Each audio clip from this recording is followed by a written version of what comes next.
माननीय वित्त मंत्री श्रीमती निर्मला सीतारमन जी।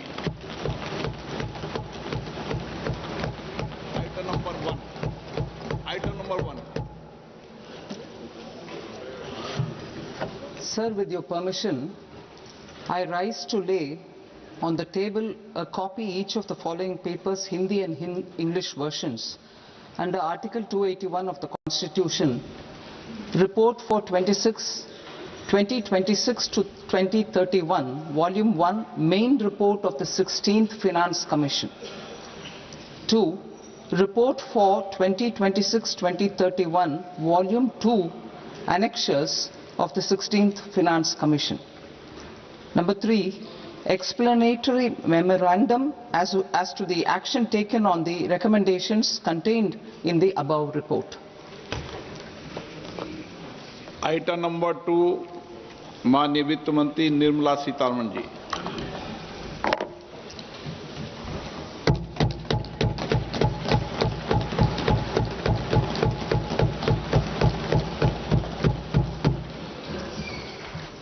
Honorable Speaker, sir, on the sacred occasion of Magh Purnima and the birth anniversary of Guru Ravidas, I present the budget for the year 2026-2027. Since we assumed office 12 years ago, India's economic trajectory has been marked by stability, fiscal discipline, sustained growth and moderate inflation. This is the result of conscious choices we have made, even in times heightened uncertainty and disruption. Our government, led by Honorable Prime Minister Modi, has decisively and consistently chosen action over ambivalence, reform over rhetoric, and people over populism. We have pursued far-reaching structural reforms, fiscal prudence and monetary stability, whilst maintaining a strong thrust on public investment.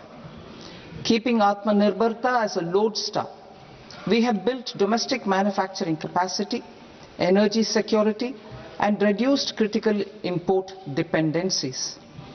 Simultaneously, we have ensured that citizens benefit from every action of the government, undertaking reforms to support employment generation, agricultural productivity, household purchasing power, and universal services to people.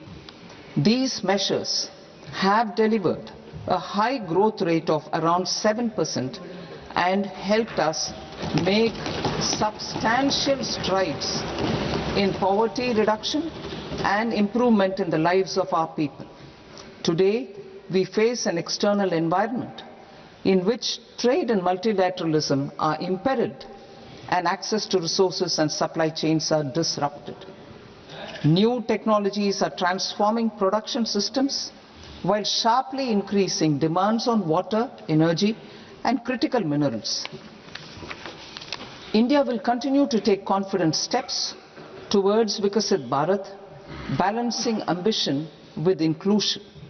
As a growing economy with expanding trade and capital needs, India must also remain deeply integrated with global markets, exporting more and attracting stable long-term investment.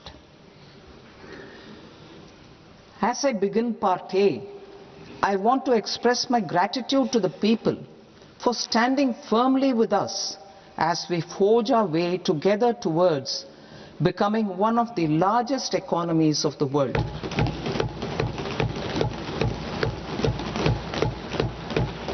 Our aim is to transform aspiration into achievement and potential into performance as we ensure that the dividends of growth reach every farmer, the scheduled caste, the scheduled tribes, the nomads, the youth, the poor and the women. In Vikasit Bharat Young Leaders Dialogue 2026, several innovative ideas were shared with our Prime Minister, which have inspired many of the proposals making this a unique Yuva Shakti-driven budget.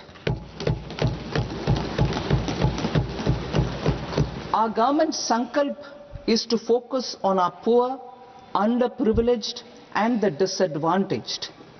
To deliver on this sankalp, and given that this is the first budget prepared in Kartavya Bhavan, we are inspired by three Kartavya. Our first Kartavya is to accelerate and sustain economic growth by enhancing productivity and competitiveness and building resilience to volatile global dynamics. Our second Kartavya is to fulfill aspirations of our people and build their capacity, making them strong partners in India's path to prosperity. Our third Kartavya, aligned with our vision of Sabka Saath, Sabka Vikas, is to ensure that every family, community, region and sector has access to resources, amenities and opportunities for meaningful participation. This threefold approach requires a supportive ecosystem. The first requirement is to sustain the momentum of structural reforms, continuous, adaptive and forward-looking. Second, a robust and resilient financial sector is central to mobilizing savings, allocating capital efficiently and managing risks. Third, cutting-edge technologies, including AI applications, can serve us as force multipliers for better governance. Reform Express. Our government has undertaken comprehensive reforms towards creating employment, boosting productivity and accelerating growth. After the Prime Minister's announcement on Independence Day in 2025, over 350 reforms have been rolled out. This includes GST simplification, notification of labor codes, and rationalization of mandatory quality control orders. High-level committees have been formed, and in parallel, the central government is working with the state governments on deregulation and reducing compliance requirements. The Reform Express is well on its way and will maintain its momentum to help us fulfill our Kartavya. I now move to specific proposals. Under our first Kartavya, to accelerate and sustain economic growth, I propose interventions in 6 areas. 1.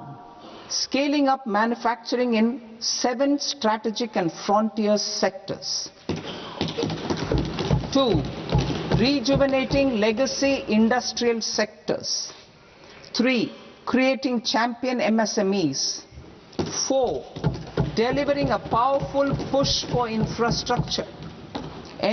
5. Ensuring long-term security and stability. And 6. Developing city economic regions. Scaling up of manufacturing in 7 strategic and frontier sectors.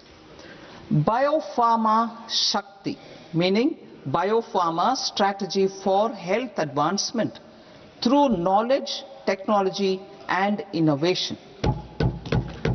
India's disease burden is observed to be shifting towards non-communicable diseases like diabetes, cancer and autoimmune disorders. Biologic medicines are key to longevity and quality of life at affordable costs. To develop India as a global biopharma manufacturing hub,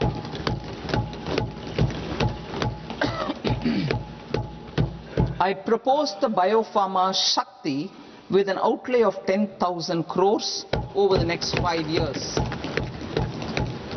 This will build the ecosystem for domestic production of biologics and biosimilars. The strategy will include a biopharma-focused network with 3 new national institutes of pharmaceutical education and research, popularly known as NIPERs, and upgrading 7 existing ones.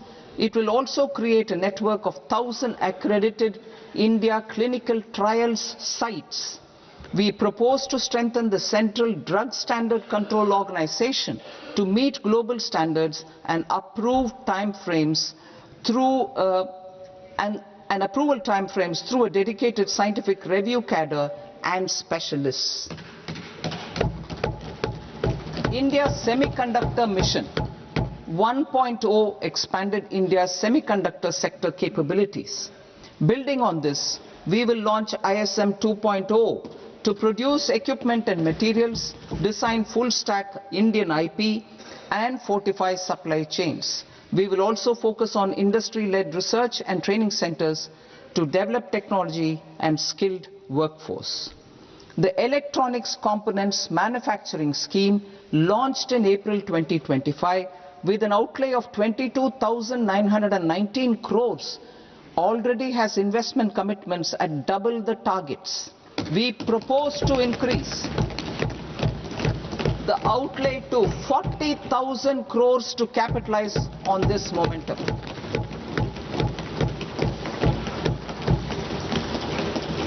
A scheme for rare earth permanent magnets was launched in 2025 November. We now propose to support the mineral-rich states of Odisha, Kerala, Andhra Pradesh and Tamil Nadu to establish dedicated rare earth corridors to promote mining, processing, research and manufacturing. To enhance domestic chemical production and reduction import dependency and reduce import dependency, we will launch a scheme to support states in establishing 3 dedicated chemical parks through challenge route on a cluster-based plug-and-play model. Strong capital goods.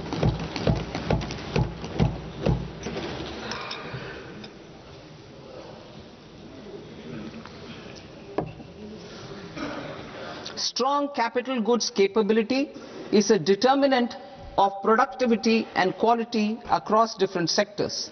Towards building this capacity, I propose the following.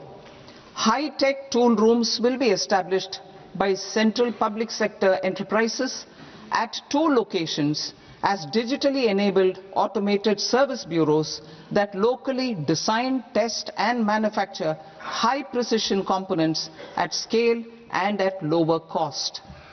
2. A scheme for enhancement of construction and infrastructure equipments will be introduced to strengthen domestic manufacturing of high value and technologically advanced CIE. This can range from lifts in a multi-storied apartment or firefighting equipment in multiplexes, large or small, and to tunnel boring equipments for building metros and high-altitude roads. I also propose a scheme for container manufacturing to create a globally competitive container manufacturing ecosystem with a budgetary allocation of 10,000 crores over a 5-year period. For the labor-intensive textile sector, I propose an integrated program with 5 subparts. 1. The National Fiber Scheme for self-reliance in natural fibers such as silk, wool and jute, man-made fibers and new age fibers. Textile expansion and employment scheme to modernize traditional clusters with capital support for machinery, technology upgradation and common testing and certification centers. 3. The National Handloom and Handicraft Program to integrate and strengthen existing schemes and ensure targeted support for weavers and artisans. Tex Eco Initiative to promote globally competitive and sustainable textiles and apparels. Samarth 2.0 to modernize the upgrade the textile skilling ecosystem through collaboration with industry and academic institutions. Further, I propose to set up mega textile parks in challenge mode. They can also focus on bringing value addition to technical textiles. I propose to launch the Mahatma Gandhi Gram Swaraj initiative to strengthen khadi, handloom and handicrafts.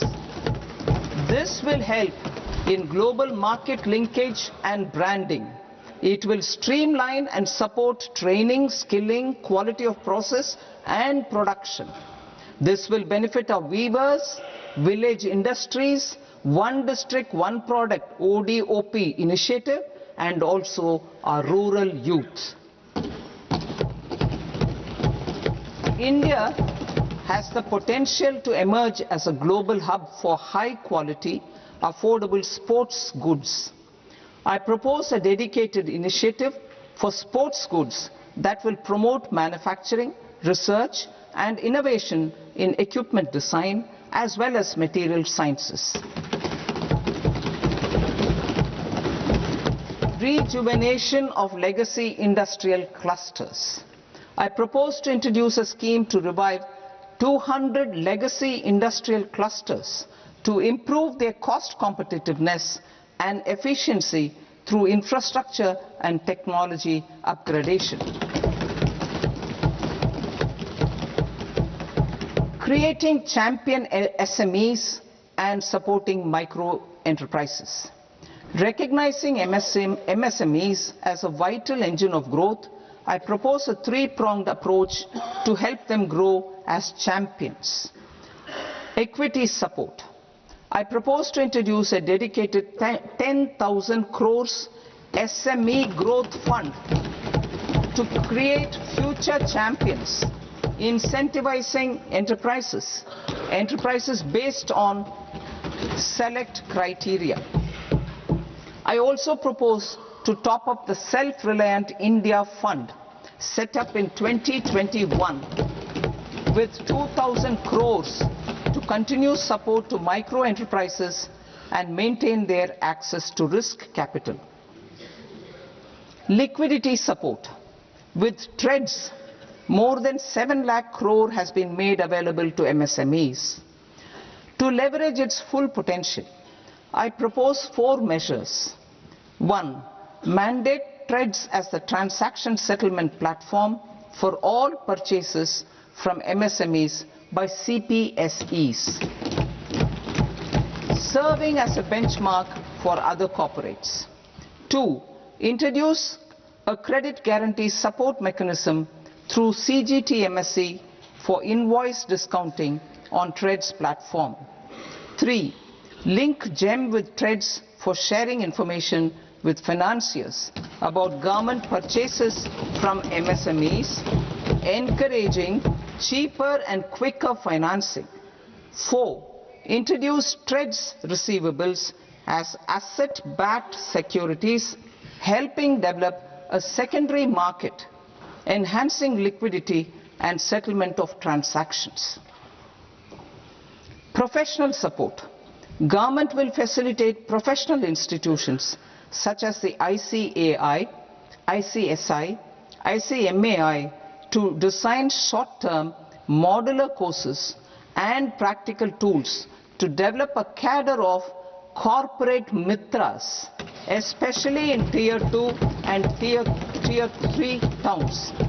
These accredited para-professionals will help MSMEs meet compliance requirements at affordable costs. Infrastructure.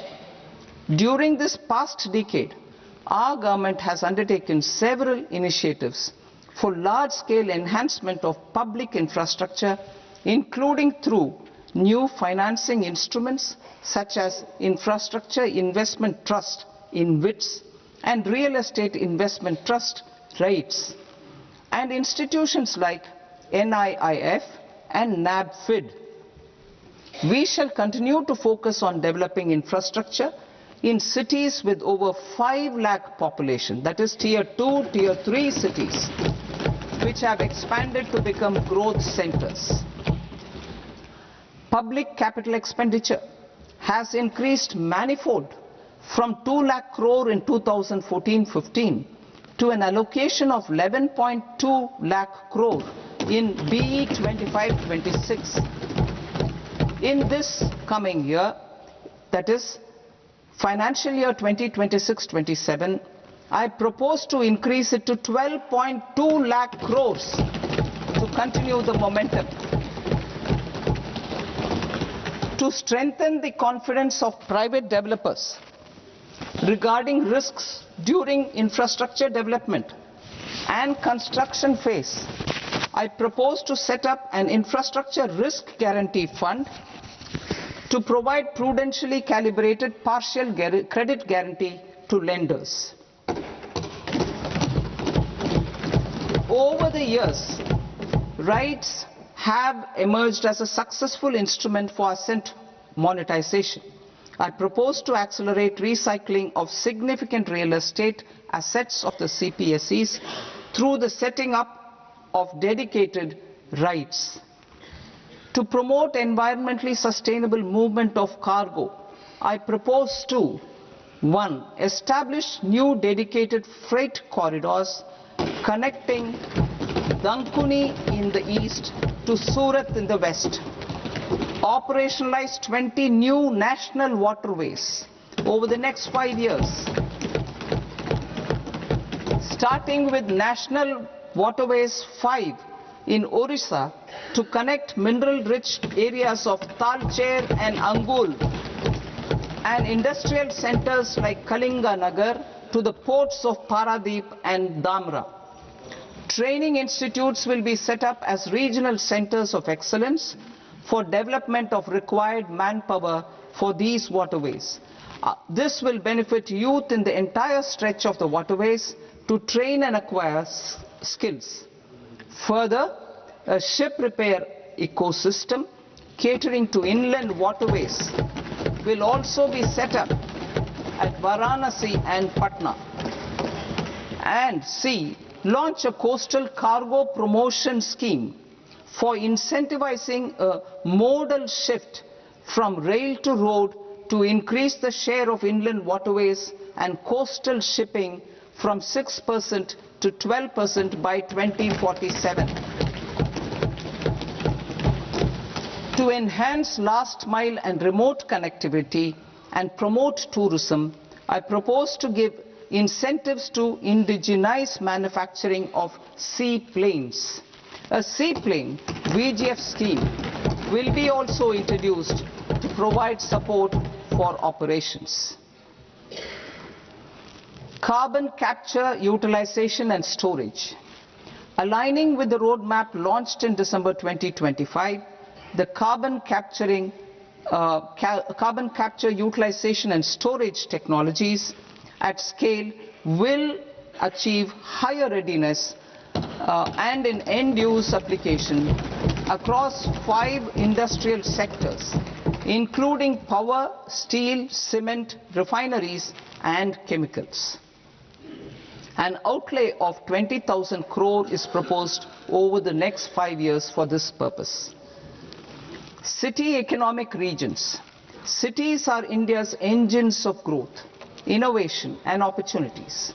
We shall now focus on Tier 2, Tier 3 cities and even temple towns which need modern infrastructure and basic amenities. This budget aims to further amplify the potential of cities to deliver the economic power of agglomerations by mapping city economic regions based on their specific growth drivers. An allocation of 5,000 crore per CER over 5 years is proposed for implementing their plans through a challenge mode with a reform cum result based financing mechanism.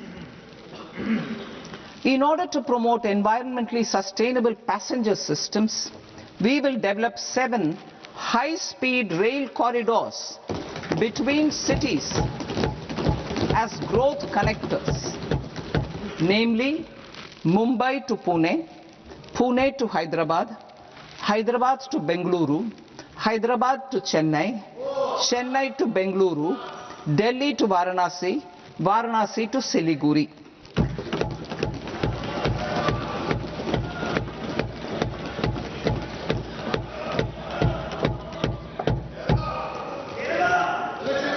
financial sector. The Indian banking sector today is characterized by strong balance sheet, historic highs in profitability, improved asset quality, and coverage exceeding 98% of villages in the country. At this juncture, we are well placed to futuristically evaluate the measures needed to continue on the path of reform-led growth of this sector. I propose setting up a high-level committee on banking for Vikasit Bharat. High-level committee on banking for Vikasit Bharat to comprehensively review the sector and align it with India's next phase of growth, while safeguarding financial stability, inclusion, and consumer protection. The vision for NBFCs for Vikasit Bharat has been outlined with clear targets for credit disbursement and technology adoption in order to achieve scale and improve efficiency in the public sector NBFCs. As a first step, it is proposed to restructure the Power Finance Corporation and Rural Electrification Corporation. I propose a comprehensive review of the foreign exchange management non-debt instruments rules to create a more contemporary, user-friendly framework for foreign investments consistent with India's evolving economic priorities. Corporate bond market. I propose to introduce a market-making framework with suitable access to funds and derivatives on corporate bond indices. I also propose to introduce total return swaps on corporate bonds. Municipal bonds. To encourage the issuance of municipal bonds of higher value by larger cities, I propose an incentive of 100 crore rupees for a single bond issuance. 100 crore rupees for a single bond issuance of more than 1,000 crore. The current scheme under Amrit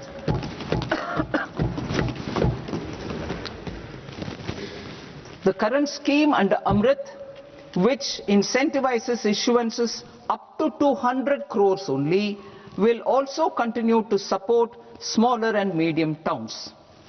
That will also continue to support the smaller and medium towns. Ease of doing business. Individual persons resident outside India, PROI, will be permitted to invest in equity instruments of listed Indian companies through the portfolio investment scheme. It is also proposed to increase the investment limit for an individual PROI under the scheme from 5% to 10%, with an overall investment limit for all individual PROIs to 24% from the current 10%. Emerging technologies including AI. 21st century is technology driven. Adoption of technology is for the benefit of all people. Farmers in the field, women in STEM, youth keen to upskill, and Divyangjan to access newer opportunities. The government has taken several steps to support new technologies through AI Mission, National Quantum Mission, Anusandhan National Research Fund, and Research and Development and Innovation Fund. Our second kartavya is to fulfill aspirations and build capacities. Close to 25 crore individuals have come out of multi-dimensional poverty through a decade of our government's sustained and reform-oriented efforts.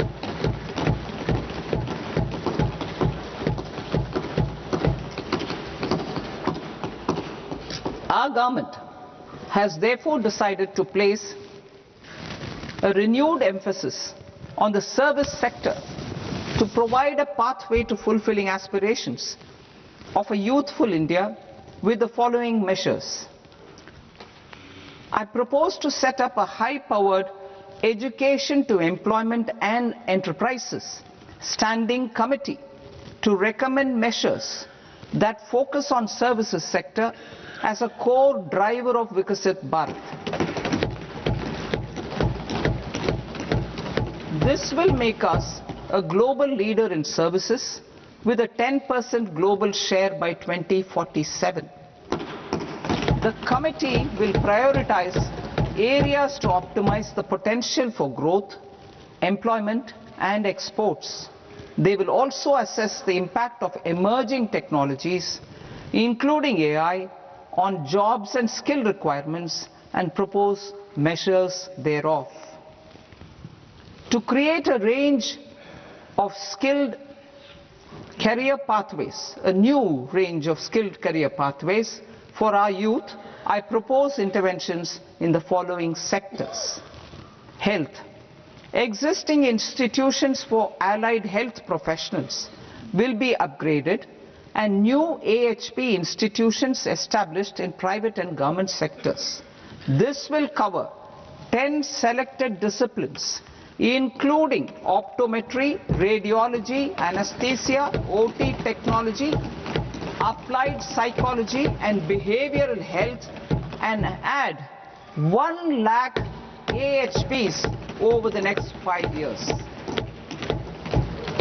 A strong care system covering geriatric and allied care services will be built.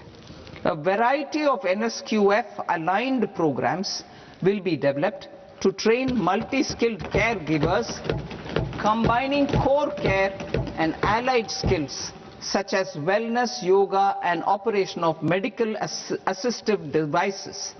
In the coming year, 1.5 lakh caregivers will be trained.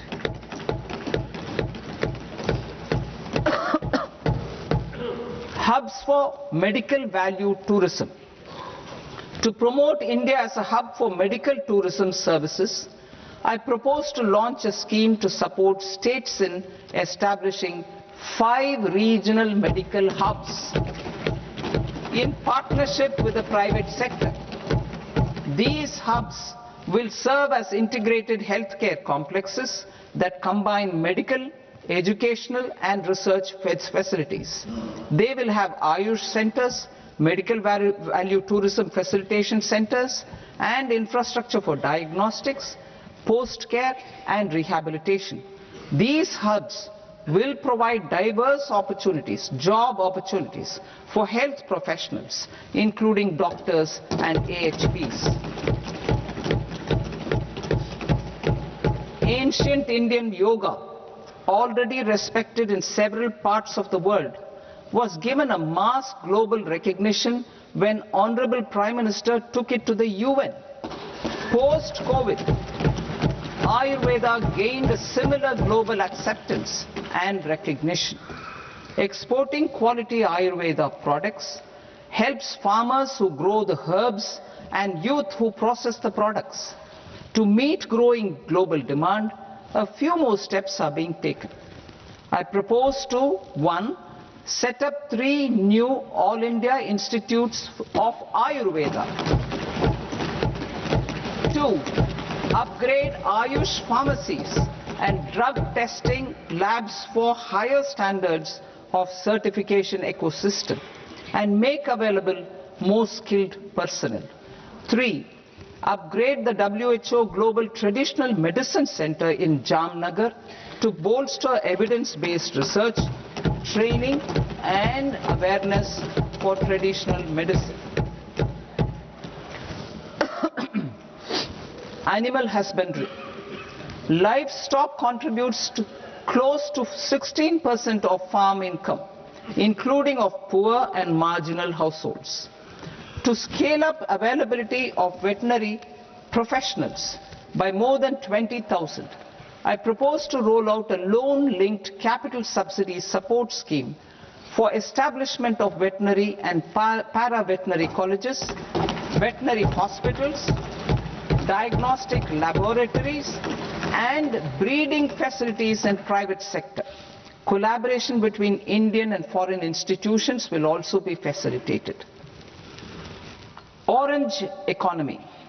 India's animation, visual effects, gaming and comics sector, AVGC sector, is a growing industry projected to require 2 million professionals by 2030. I propose to support the Indian Institute of Creative Technologies, Mumbai, in setting up AVGC content creator labs in 15,000 secondary schools all over the country and 500 colleges. The Indian design industry is expanding rapidly, and yet there is a shortage of Indian designers. I propose to establish, through challenge route, a new National Institute of Design to boost design education and development in the eastern region of India. Education.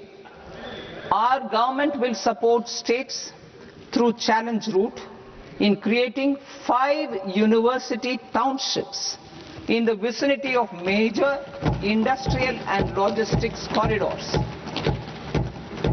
These planned academic zones will host multiple universities, colleges and research institutions, skill centers and residential complexes. In higher education, STEM institutions, prolonged hours of study and laboratory work pose some challenges for girl students. Through VGF, Viability Gap Funding and capital support, one girls' hostel will be established in every district.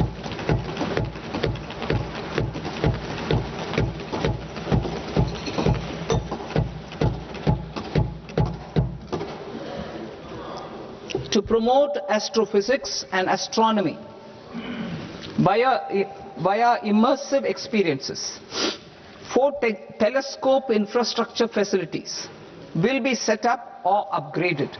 The National Large Solar Telescope, the National Large Optical Infrared Telescope, the Himalayan Chandra Telescope and the Cosmos 2 Planetarium. Tourism. The tourism sector has the potential to play a large role in the employment generation, forex earnings, and expanding the local economy. I propose to set up a National Institute of Hospitality by upgrading the existing National Council for Hotel Management and Catering Technology. It will function as a bridge between academia, industry, and government. I also propose a pilot scheme for upskilling 10,000 guides in 20 iconic tourist sites through a standardized, high-quality, 12-week training course in hybrid mode in collaboration with the Indian Institute of Management. A national destination digital knowledge grid will be established to digitally document all places of significance, cultural, spiritual and heritage. This initiative will create a new ecosystem of jobs for local researchers, historians, content creators and technology partners. India has the potential and opportunity to offer world-class trekking and hiking experience. We will develop ecologically sustainable mountain trails in Himachal Pradesh, Uttarakhand and Jammu Kashmir. Also in Araku Valley in the Eastern Ghats and Podigai Malai in the Western Ghats. Turtle trails along key nesting sites in the coastal areas of Odisha, Karnataka and Kerala. And 3 bird watching trails along the Pulikat Lake in Andhra Pradesh, Tamil Nadu. It's on the border. Under the visionary leadership of Honorable Prime Minister, we established the International Big Cat Alliance in 2024. This year, India is hosting the first ever Global Big Cat Summit, where heads of governments and ministers from 95 range countries will deliberate on collective strategies for conservation. Heritage and culture tourism.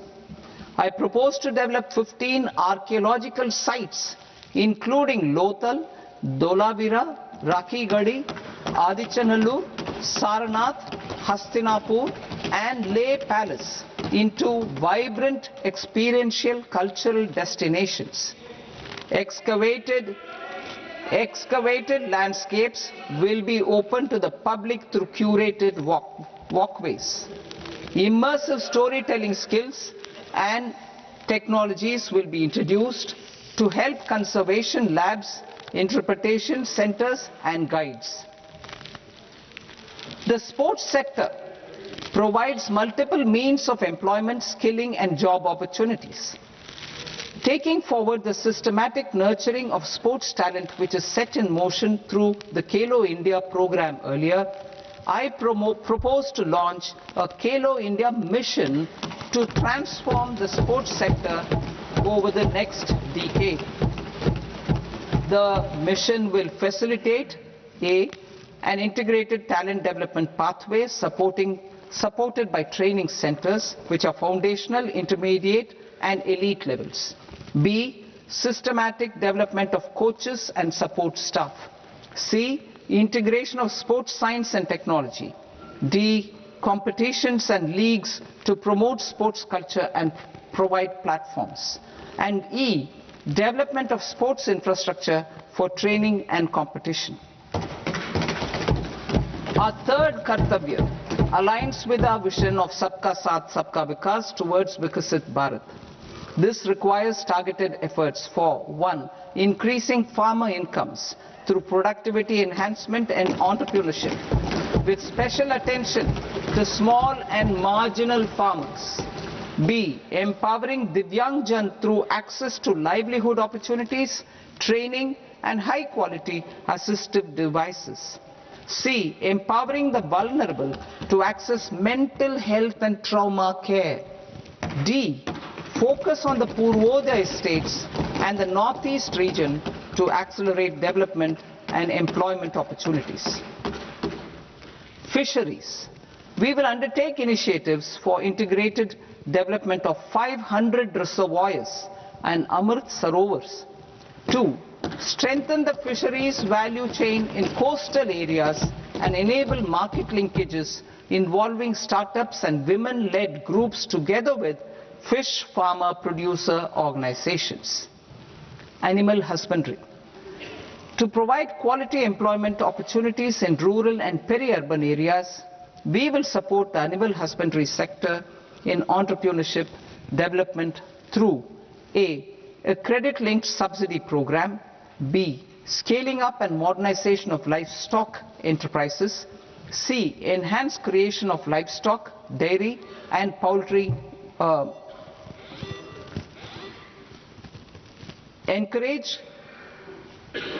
read that again. Enhanced creation of livestock, dairy, and poultry-focused integrated value chains.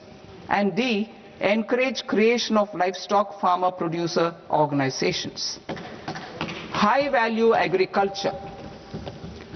To diversify farm outputs, increase productivity, enhance farmers' incomes, and create new employment opportunities, we will support high-value crops such as coconut, sandalwood, cocoa, cashew in the coastal areas, agar trees in northeast, and nuts such as almonds, walnuts, and pine nuts in our hilly regions.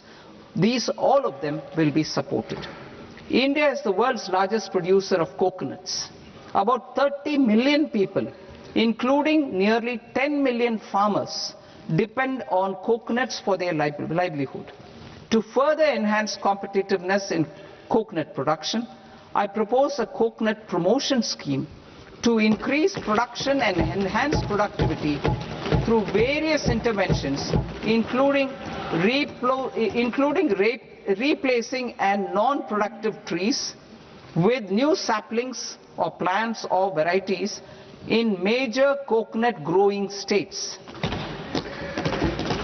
A dedicated program is proposed for Indian cashew and cocoa to make India self-reliant in raw cashew and coconut production and processing, enhance export competitiveness, and transform Indian cashew and Indian cocoa into premium global brands by 2030.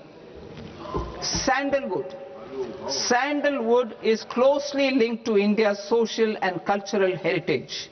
Our government will partner with state governments to promote focused cultivation and post-harvest processing to restore the glory of the Indian sandalwood ecosystem, to rejuvenate old, low-yielding orchards, and expand high-density cultivation of walnuts, almonds, and pine nuts. We will support a dedicated program to enhance farmer incomes and in bringing value addition by engaging youth. Bharat Vistar, that is virtually integrated system to access agricultural resources. I propose to launch Bharat Vistar, a multilingual AI tool that shall integrate the AgriStack portals and the ICAR package on agricultural practices with AI systems. This will enhance farm productivity, enable better decisions for farmers, and reduce risk by providing customized advisory support. She Marts for rural women-led enterprises. Building on the success of Lakpati Didi program, I propose to help women take the next step from credit-linked livelihoods to being owners of enterprises.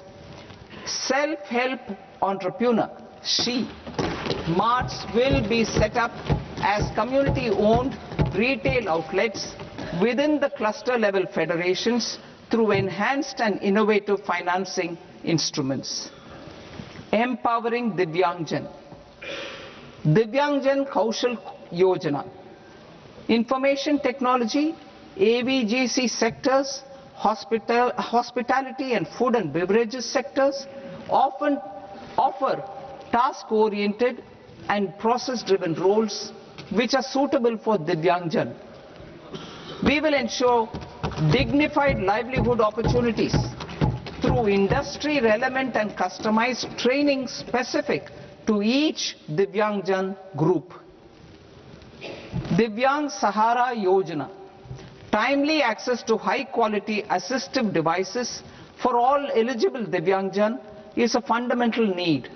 I propose to 1. Support the Artificial Limbs Manufacturing Corporation of India, ALIMCO, to set up and to scale up production of assistive devices, invest in R&D and AI integration, strengthen PM Divyasha Kendras, and support setting up of assistive technology marts as modern retail style centers where Divyangjan and senior citizens can see, try and purchase assistive products.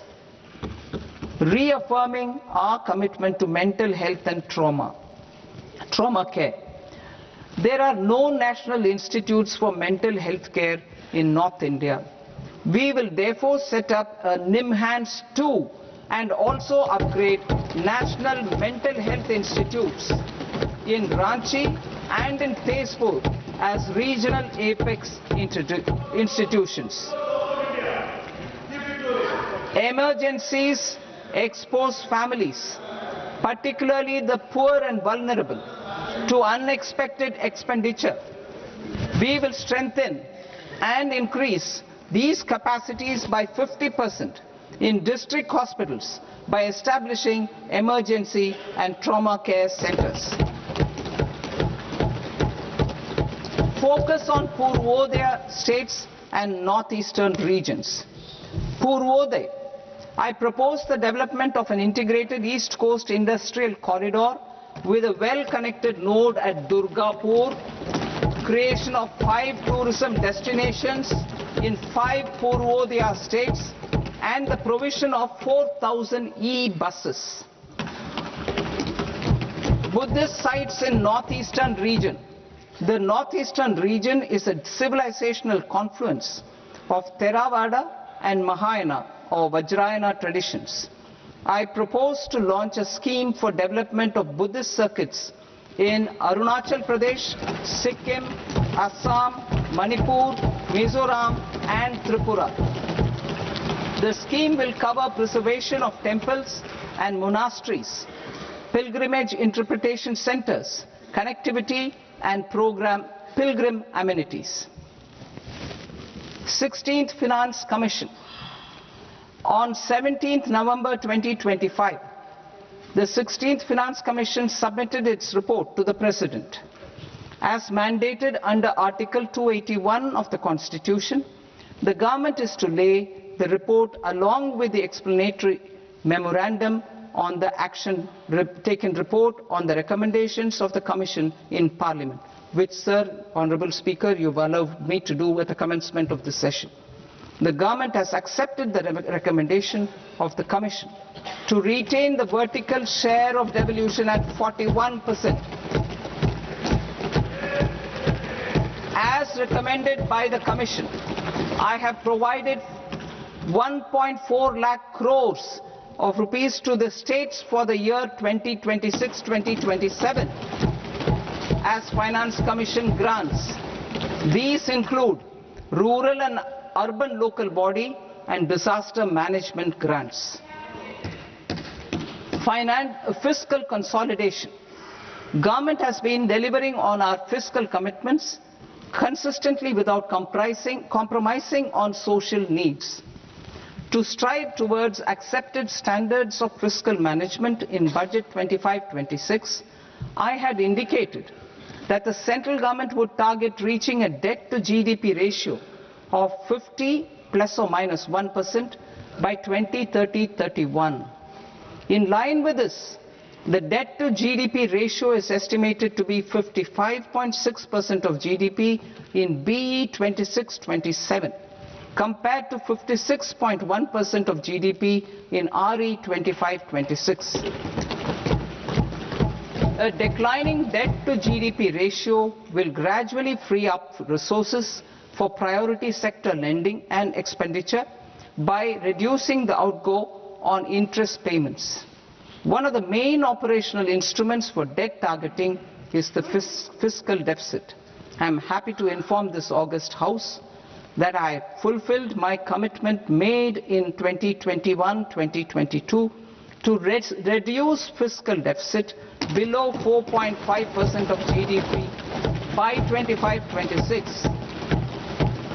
In RE 25-26, the fiscal deficit has been estimated at par with BE of 2025-26 at 4.4% of GDP. In line with the new fiscal prudence path of debt consolidation, the fiscal deficit in BE 26-27 is estimated to be 4.3% of the GDP.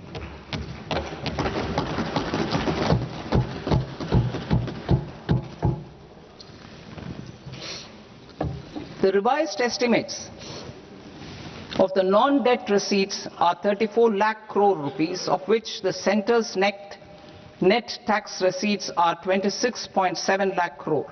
The revised estimate of the total expenditure is 49.6 lakh crore rupees, of which the capital expenditure is about 11 lakh crores. Budget estimates 2026 to 2027.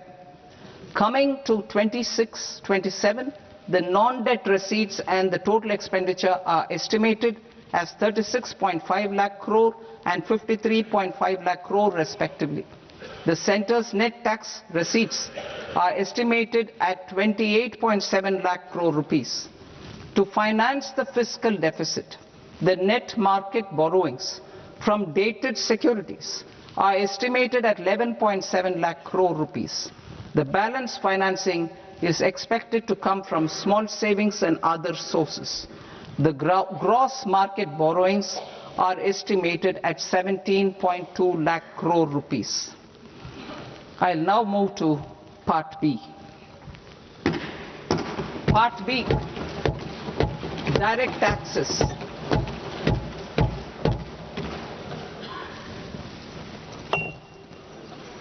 Honorable Speaker, sir, I now present my proposals on direct taxes.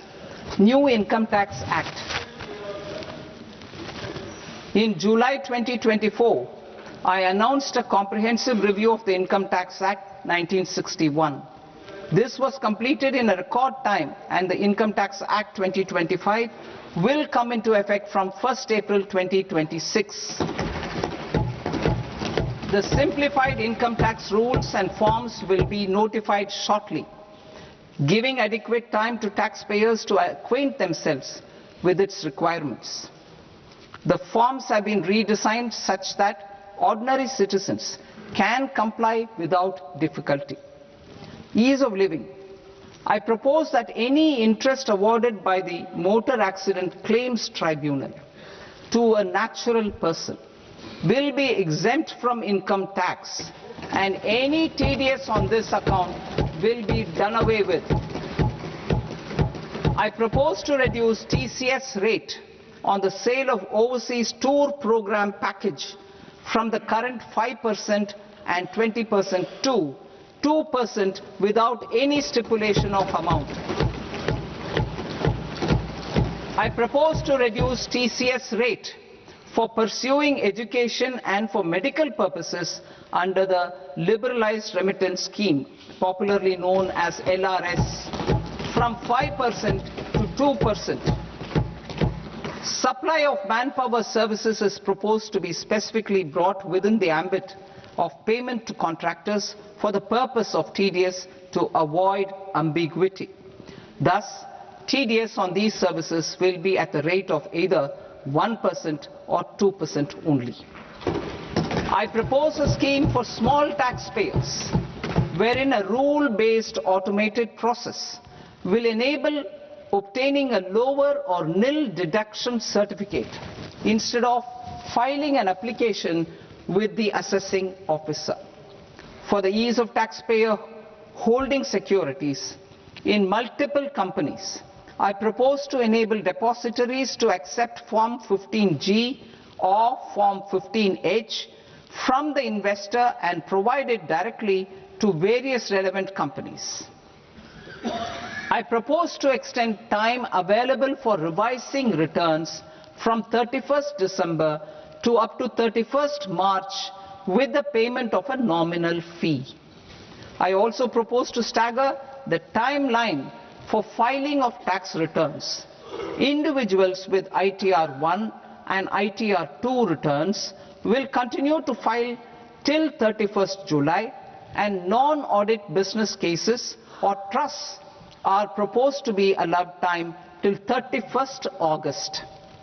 TDS on sale of immovable property by a non-resident is proposed to be deducted and deposited through resident buyers and his or her PAN-based challan instead of requiring a TAN, which is a temporary accounting number. To address practical issues of small taxpayers like students, young professionals, tech employees, relocated NRIs, and such others, I propose to introduce a one-time 6-month foreign asset disclosure scheme for these taxpayers to disclose income or assets below a certain size. This scheme would be applicable for two categories of taxpayers, namely A, who did not disclose their overseas income or assets, and B, who disclosed their overseas income and or paid due tax but could not declare the asset acquired. For category A, the limit of undisclosed income or asset is proposed to be up to 1 crore rupees. they need to pay 30% of fair market value of asset or 30% of undisclosed income as tax and 30% as additional income tax in lieu of penalty, and would thereby get immunity from prosecution. For category B, asset value is proposed to be up to 5 crore rupees. Here, immunity from both penalty and prosecution will be available with a payment of fee of 1 lakh rupees. Rationalizing penalty and prosecution. Multiplicity of proceedings are hindrance to the ease of doing business. I propose to integrate assessment and penalty proceedings by way of a common order for both. There will be no interest liability on the taxpayer on the penalty amount for the period of appeal before the first appellate authority, irrespective of the outcome of appeal process. Further, quantum of prepayment is being reduced from 20% to 10% and will continue to be calculated only on core tax demand. As an additional measure for reducing litigation, I propose to allow taxpayers to update their returns even after reassessment proceedings have been initiated, and an additional 10% tax rate over and above the rate applicable for the relevant year. The assessing officer will then use only this updated return in his proceedings. There is already a framework for immunity from penalty and prosecution in the cases of underreporting. I propose to apply this framework for immunity to misreporting too. However, in such a case, the taxpayer will need to pay 100% of the tax amount as an additional income tax over and above the tax and interest due. Penalties for certain technical defaults, such as failure to get accounts audited, non-furnishing of transfer pricing audit report, and default in furnishing statement for financial transactions, are proposed to be converted into fee.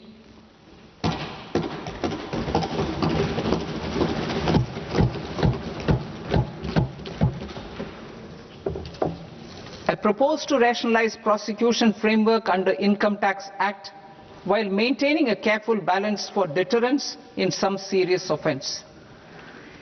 Non-production of books of account and documents and requirement of TDS payment where payment is made in kind are being decriminalized.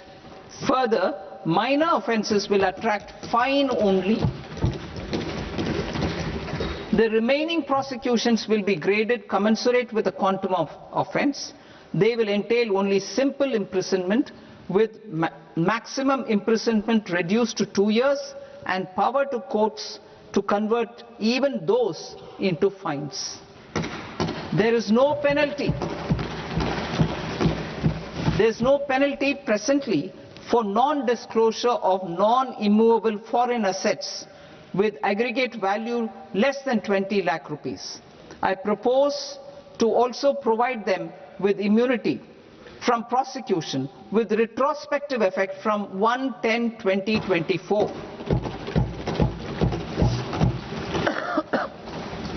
Cooperatives. Deduction is already allowed to a primary cooperative society engaged in supplying milk, oilseeds, fruits or vegetables raised or grown by its members. I propose to extend this deduction to also include supply of cattle feed and cotton seed produced by its members. I propose to allow inter-cooperative society dividend income as deduction under the new tax regime to the extent it is further distributed to its members. I further propose to allow exemption for a period of 3 years to dividend income received by a notified national cooperative federation on their investments made in companies up to 31/1/2026. This exemption would be allowed only for dividends further distributed to its member cooperatives. Supporting IT sector as India's growth engine. India is a global leader in software development services, IT-enabled services, knowledge process outsourcing services, and contract R&D services relating to software development. These businesses and their segments are quite interconnected with each other. All these services are proposed to be clubbed under a single category of information technology services with a common safe harbor margin of 15.5% applicable to all. The threshold for availing safe harbor for IT services is being enhanced substantially from 300 crore rupees to 2,000 crore rupees. Safe harbor for IT services shall be approved by an automated rule-driven process without any need for tax officer to examine and accept the application. Once applied by an IT services company, the same safe harbor can be continued for a period of 5 years at a stretch at its choice. For IT services companies who want to conclude advanced pricing agreement, APA, I propose to fast-track unilateral APA process for IT services and endeavor to conclude it within a period of 2 years. The period of 2 years can be extended by a further period of 6 months on taxpayers' request. I propose to extend the facility of modified returns available to the entity entering APA to its associated entities also. Attracting global business and investment. Recognizing the need to enable critical infrastructure and boost investment in data centers, I propose to provide tax holiday till 2047 to any foreign company that provides cloud services to customers globally by using data center services from India. It will, however, need to provide services to Indian customers through an Indian reseller entity. I also propose to provide a safe harbor of 15% on cost in case the company providing data center services from India is a related entity. To harness the efficiency of just-in-time logistics for electronic manufacturing, I propose to provide safe harbor to non-residents for component warehousing in a bonded warehouse at a profit margin of 2% of the invoice value. The resultant tax of about 0.7% will be much lower than in competing jurisdictions. To provide fillip to toll manufacturing in India, I propose to provide exemption from income tax for 5 years to any non-resident who provides capital goods, equipment or tooling to any toll manufacturer in a bonded zone. To encourage vast pool of global talent to work in India for a longer period of time, I propose to provide exemption to global, non-India sourced income of a non-resident expert for a stay period of 5 years under notified schemes. I propose to provide exemption from minimum alternate tax, the MAT, to all non-residents who pay tax on presumptive basis. Tax administration. I propose to constitute a joint committee of Ministry of Corporate Affairs and Central Board of Direct Taxes for incorporating the requirements of income computation and disclosure standards, the ICDS, in the Indian Accounting Standards Ind AS itself. Separate accounting requirement based on ICDS will be done away with from the tax year 27-28. To support Prime Minister Modi's vision of homegrown accounting and advisory firms to become global leaders, I propose to rationalize the definition of accountant for the purposes of safe harbor rules. Other tax proposals. Change in taxation of buyback was brought in to address the improper use of buyback route by promoters. In the interest of minority shareholders, I propose to tax buyback for all types of shareholders as capital gains. However, to disincentivize misuse of tax arbitrage, promoters will pay an additional buyback tax. This will make effective tax 22% for corporate promoters. For non-corporate promoters, the effective tax will be 30%. TCS rate for sellers of specific goods, namely alcoholic liquor, scrap and minerals, will be rationalized to 2%, and that on tendu leaves will be reduced from 5% to 2%. I propose to raise the STT on futures to 0.05% from the present 0.02%. STT on options premium and exercise of options are both proposed to be raised to 0.15% from the present rate of 0.1% and 0.125% respectively. We reformed the taxation landscape for corporates in 2019 by providing them a simplified regime with lower tax rate so that they could productively focus on business rather than on claim of deductions and exemptions. To encourage companies to shift to the new regime, set off of brought forward MAT credit, minimum alternate tax credit, is proposed to be allowed to companies only in the new regime. Set off using available MAT credit is proposed to be allowed to an extent of 1/4 of the tax liability in the new regime. MAT is proposed to be made final tax, so there will be no further credit accumulation from 1st April 2026.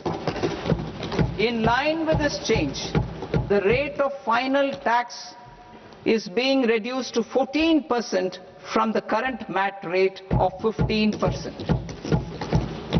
The brought forward MAT credit of taxpayers accumulated till 30th March 2026 will continue to be available to them for set off as above.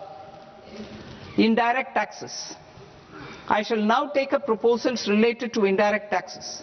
My proposals for customs and central excise aim to further simplify the tariff structure, support domestic manufacturing, promote export competitiveness, and correct inversion in duty.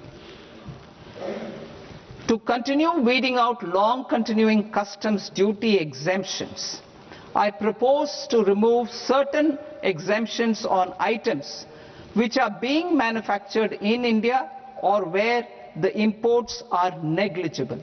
Similarly, to further simplify the process of ascertaining the rate of duty applicable on a particular item, I propose to incorporate certain effective rates in various customs notifications to the tariff schedule itself. I shall now take up sector-specific proposals. Promotion of exports of marine, leather and textile products. I propose to increase the limit for duty-free imports of specified inputs used for processing seafoods for export from the current 1% to 3% of FOB value of the previous year's export turnover. I also propose to allow duty-free imports of specified inputs, which is currently available for exports of leather or synthetic footwear, to exports of shoe uppers as well. I propose to extend the time period for export of final product from the existing 6 months to 1 year for exporters of leather or textile garments, leather or synthetic footwear and other leather products. Energy transition and security. I propose to extend the basic customs duty exemption given to capital goods used for manufacturing lithium-ion cells for batteries to those used for manufacturing lithium-ion cells for battery energy storage systems also. I propose to exempt basic customs duty on import of sodium antimonate for use in manufacture of solar glass. Nuclear power. I propose to extend the existing basic customs duty exemption on imports of goods required for nuclear power projects till the year 2035 and expand it for all nuclear plants irrespective of their capacity. Critical minerals. It is proposed to provide basic customs duty exemption to the import of capital goods required for the processing of critical minerals in India. Biogas blended CNG. I propose to exclude the entire value of biogas while calculating the central excise duty payable on biogas blended CNG. Civil and defense aviation. I propose to exempt basic customs duty on components and parts required for the manufacture of civilian training and other aircrafts. It is proposed to exempt basic customs duty on raw materials imported for the manufacture of parts of aircraft to be used in maintenance, repair or overall requirements by units in the defense sector. Electronics. To deepen value addition in the consumer electronics sector, I propose to exempt basic customs duty on specified parts used in the manufacture of microwave ovens. Special economic zone. To address the concerns arising about utilization of capacity by manufacturing units in the special economic zones due to global trade disruptions, I propose as a special one-time measure to facilitate sales by eligible manufacturing units in SEZs to the domestic tariff area at concessional rates of duty. The quantity of such sales will be limited to a prescribed proportion of their exports. Necessary regulatory changes will be undertaken to operationalize the measures while ensuring level playing field for the units working in the DTA. Ease of living. To rationalize the customs duty structure for goods imported for personal use, I propose to reduce the tariff rate on all dutiable goods imported for personal use from 20% to 10%. To provide relief to patients, particularly those suffering from cancer, I propose to exempt basic customs duty on 17 drugs or medicines. I propose also to add 7 more rare diseases for the purposes of exempting import duties on personal imports of drugs, medicines and food for special medical purposes used in their treatment. Customs process. India's role and share in the global trade is poised for a major leap in line with our ambition and journey towards Vikasit Bharat. In this regard, I propose many measures for custom processes to have minimal intervention for smoother and faster movement of goods and greater certainty to the trade. Trust-based systems. I propose to enhance duty deferral period for Tier 2 and Tier 3 authorized economic operators, known as AEOs, from 15 days to 30 days. I propose to provide eligible manufacturer importers the same duty deferral facility. This should encourage them to get themselves accredited as a full-fledged Tier 3 AEO in due course. To provide greater certainty and for better business planning, I propose to extend validity period of advance ruling binding on customs from the present 3 years to 5 years. In the spirit of the whole of government approach,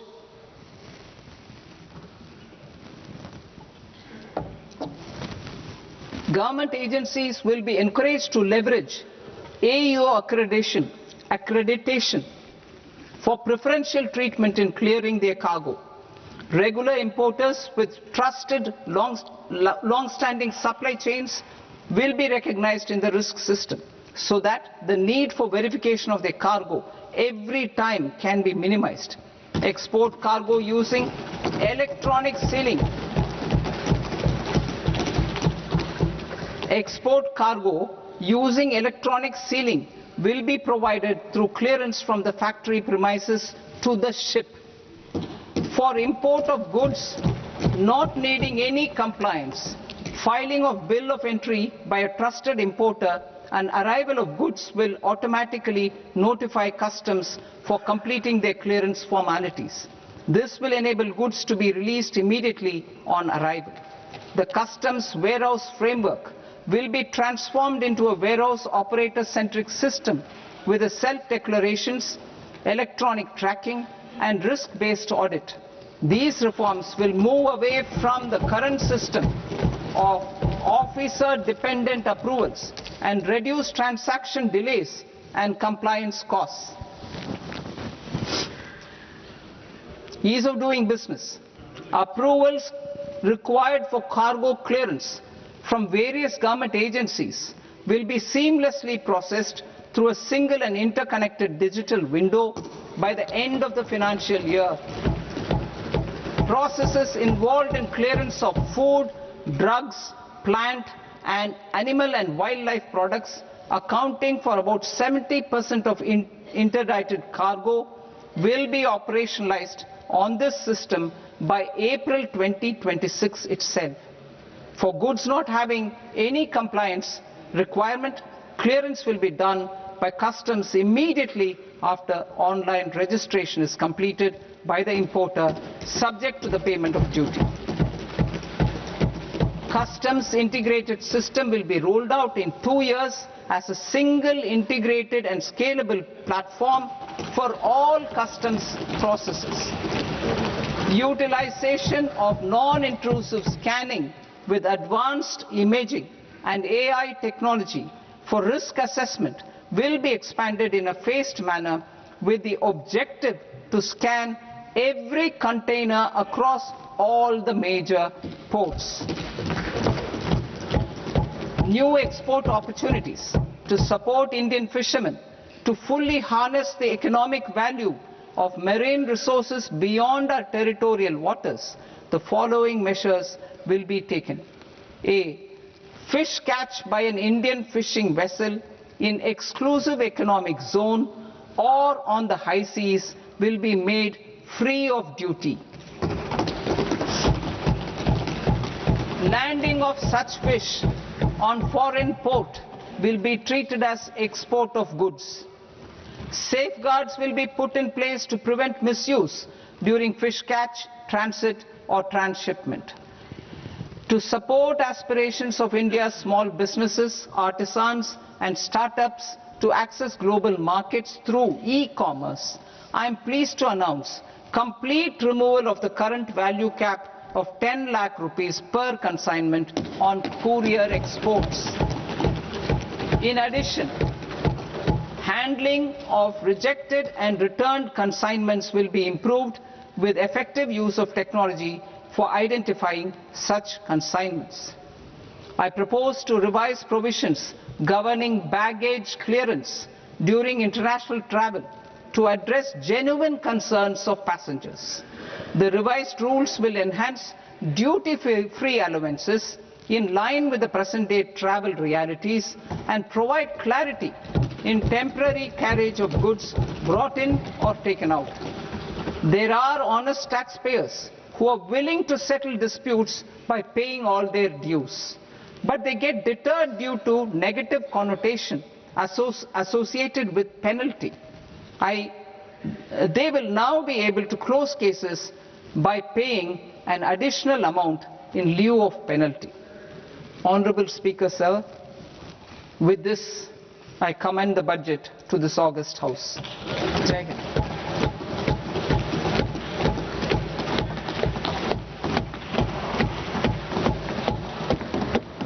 1.5 hours.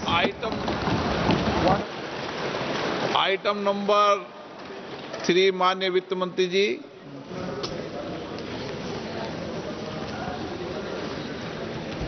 Item number 2, sir. 3. Sir, with your permission, I rise to lay on the table of the the following statements under Section 3(1) of the Fiscal Responsibility and Budget Management Act of 2003. Medium-term fiscal policy cum fiscal policy strategy statement and macroeconomic framework statement. Item number 4, माननीय वित्त मंत्री जी. Sir, with your permission, I move for leave to introduce the Finance Bill 2026.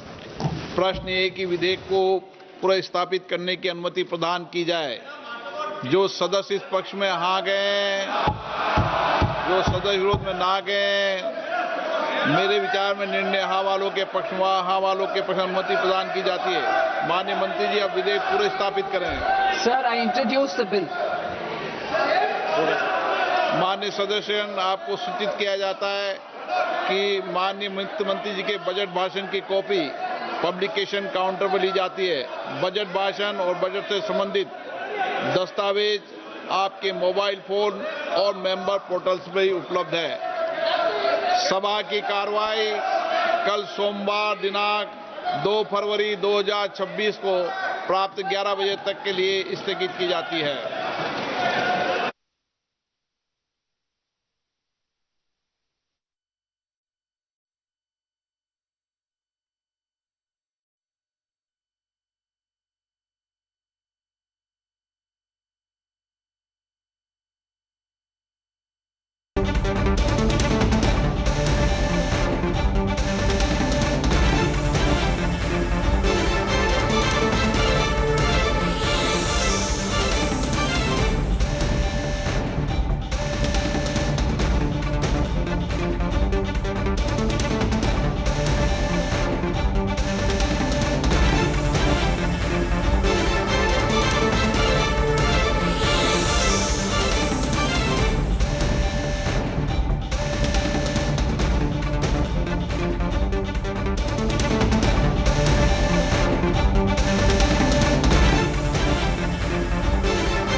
இரண்டாயிரத்தி 26-27 நிதியாண்டுக்கான மத்திய பட்ஜெட்டை தாக்கல் செய்திருக்கிறார் நிதியமைச்சர் திருமதி நிர்மலா சீதாராமன். வளர்ச்சியின் பலன் அனைத்து தரப்பு மக்களையும் சென்றடைவதை உறுதி செய்யும் பட்ஜெட்டாக இது இருக்கும் என்று அவர் கூறியிருக்கிறார். இந்த அமர்வில் விருந்தினர்கள் பங்கேற்றிருக்கிறார்கள். பொருளாதார ஆலோசகர் திரு புகழேந்தி இணைந்திருக்கிறார். வணக்கம் சார். ஆடிட்டர் திருமிகு சுபாஷினி கணபதி பங்கேற்றிருக்கிறாங்க. வணக்கம் மேடம்.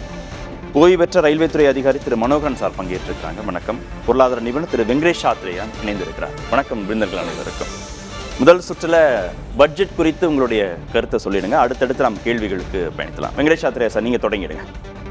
அதாவது ஸ்பீச் தான் கேட்டிருக்கோம், டேட்டாலாம் கையில் இல்லை.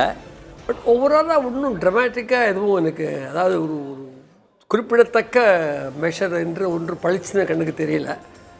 நிறைய விஷயங்கள் அவங்க சாதனைகளாக சொன்னாங்க. அதெல்லாம் தனியாக விமர்சனம் பண்ண வேண்டிய விஷயங்கள். அவள் சாதனைகளா இல்லைன்னா அதில் வேறு அம்சங்கள் இருக்கா என்பது பேச வேண்டிய விஷயம். பட் இன்கம் டேக்ஸை பற்றியோ மற்ற பற்றியோ பேசிக்காக என்ன சொல்லணும்னா, ஒரு கார்ப்பரேட் செக்டருக்கு ஆஸ் யூஷுவல் சம் கன்செஷன்ஸ் கொடுத்துருக்காங்க. ஈஸ் ஆஃப் டூயிங் பிஸ்னஸ் தான் எம்ஃபசைஸ் பண்ணியிருக்காங்க. பட் மற்றெல்லாம் சின்ன சின்ன ஸ்கீம்ஸ் ஒரு கண்ட்ரி ஆஃப் இந்தியா சைஸில் நான் இங்கே ஒரு காலேஜ் ஆரம்பிக்கிறேன், அங்கே ஒரு இது சொல்கிறலாம் நாட் வெரி ரெலவெண்ட். ஸோ எனக்கு I don't see anything striking as part of a strategy. ஒரு ஸ்ட்ராட்டஜி மாதிரி பட்ஜெட்டாக எனக்கு படலை. ஒரு routine run of the mill budget. சரி, இந்த போன பட்ஜெட் கொடுத்தோம், இந்த வருஷம் கொடுப்போம், அடுத்த வருஷம் கொடுக்க போகிறோம் அப்படின்னு ஒரு 9th what sometimes I call the 9th நான் budget of this finance minister. Okay, தொலைநோக்கு திட்டங்களாக ஏதாவது இருக்குன்னு உங்களால் சொல்ல முடியுமா? இதில் அப்படி கூட தொலைநோக்கு திட்டம் இல்லை. டாக்கிங் அபவுட் ரெஸ்பாண்டிங் டு இப்போ இருக்கக்கூடிய நிலைமையில் ரெஸ்பாண்ட் பண்ண வேண்டிய சில விஷயங்களுக்கு ரெஸ்பாண்ட் பண்ணியிருக்கிறாங்க. நேச்சுரலி அதை பண்ணியிருக்காங்க. ரொம்ப கவலைப்படுறது அவங்க இப்போது டேக்ஸ் டிஸ்பியூட்டில் இருக்கிறவங்கள எப்படி ஹெல்ப் பண்ணுறது அது கொஞ்சம் சிம்பிளிஃபை பண்ணுறது என்னங்கிறது தான் அதிகமாக, ஏன்னா ரெவன்யூ தேவைப்படுது.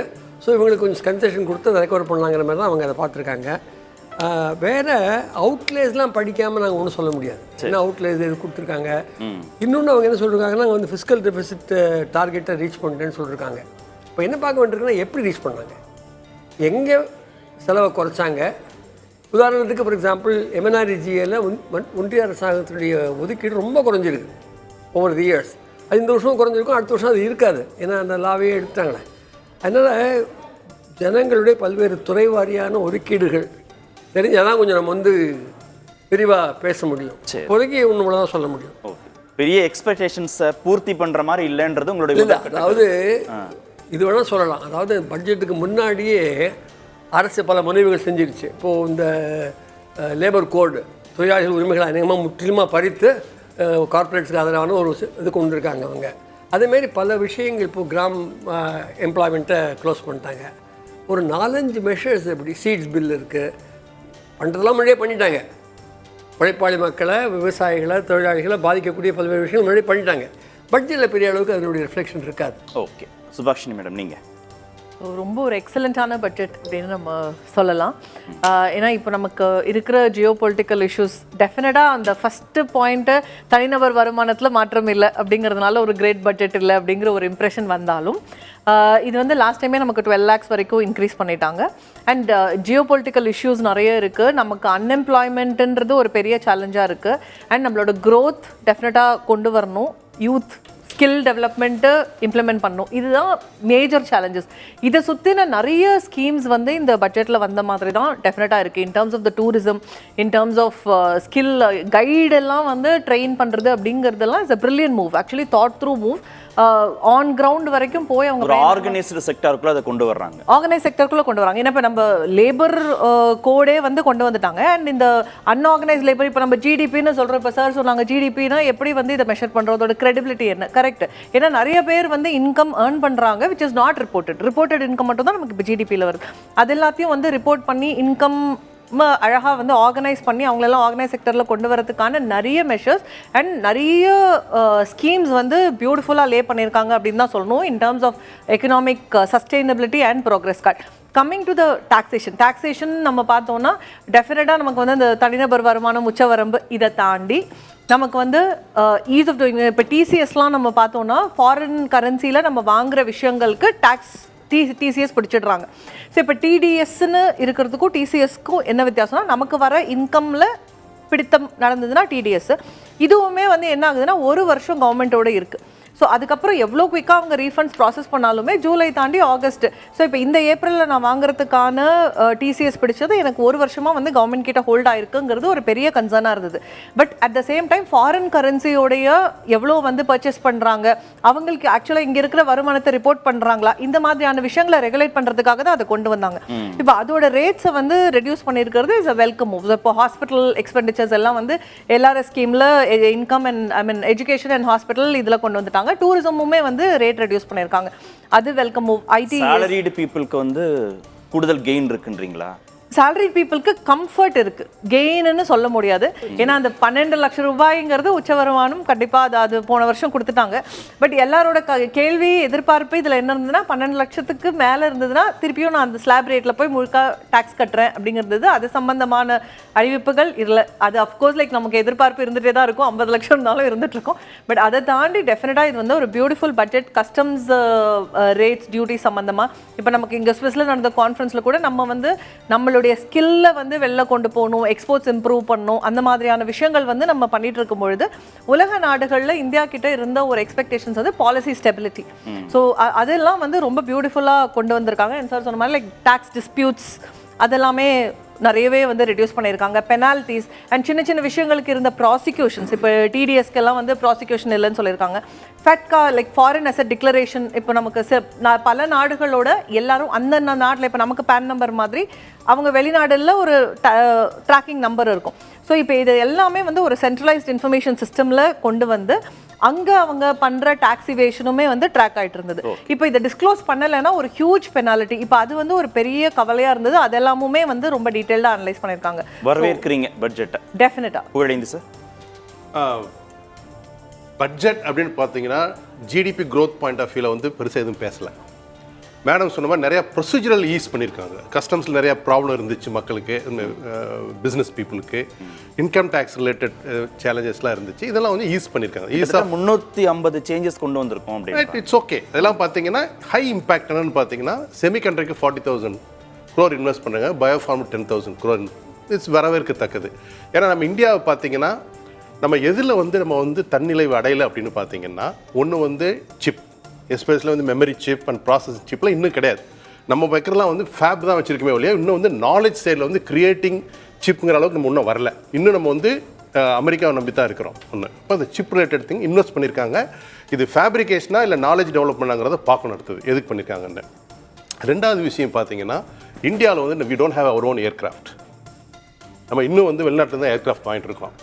அந்த மாதிரி திட்டத்தை கொடுத்தீங்கன்னா தன்னிறைவு அப்படிங்கும்போது நாளைக்கு ஒரு எம்பார்க்கோ அல்லது ஒரு சாங்ஷன் வரும்போது எங்கே தடுமாறும்னா ஐடி ரிலேட்டட் ப்ராடக்ட்ஸ் காம்பனன்ட்ஸ் நம்மள்கிட்ட கிடையாது, எலக்ட்ரானிக் காம்பனன்ட்ஸ் நம்மள்கிட்ட கிடையாது. இது ஒரு பெரிய ஏரியா.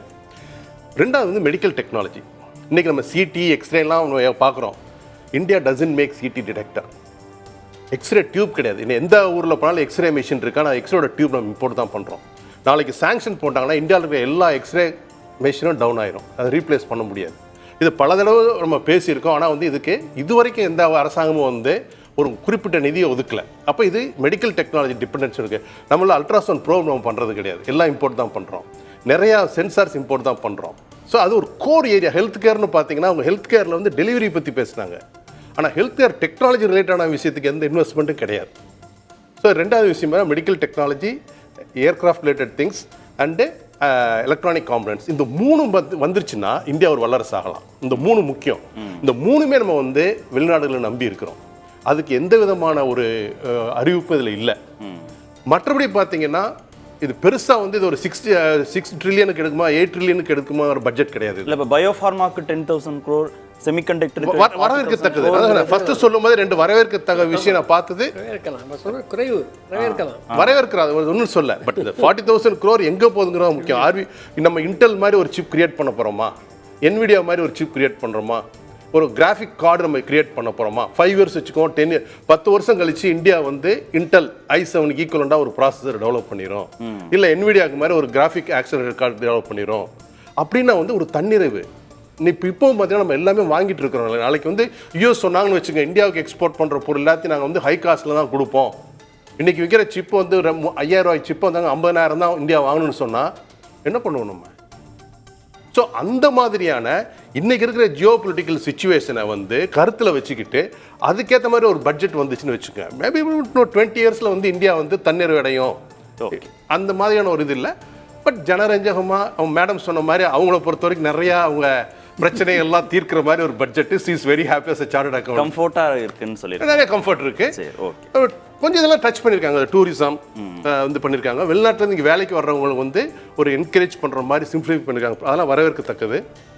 அப்புறம் டூரிசம் போயிருக்காங்க. நிறையா வந்து ஸ்கில் டெவலப்மெண்ட் ரிலேட்டடாக வந்து ஃபோக்கஸ் ஏஐ அனிமேஷன் அதெல்லாம் வந்து வரவேற்கத்தக்கது. அதெல்லாம் ஓகே, அதெல்லாம். பட் இது ஒரு 2040 நோக்கிய பட்ஜெட்னா குறைவு தான். ஓகே. தேசிய தலைவர் இந்திய தொழில் முனைவோர் சங்கத்திலிருந்து திரு ரகுநாதனும் இணைந்திருக்கார். சார் வணக்கம். வணக்கம். வணக்கம் சார். பட்ஜெட் குறித்து உங்களுடைய கருத்து சார், முதற்கட்ட கருத்து.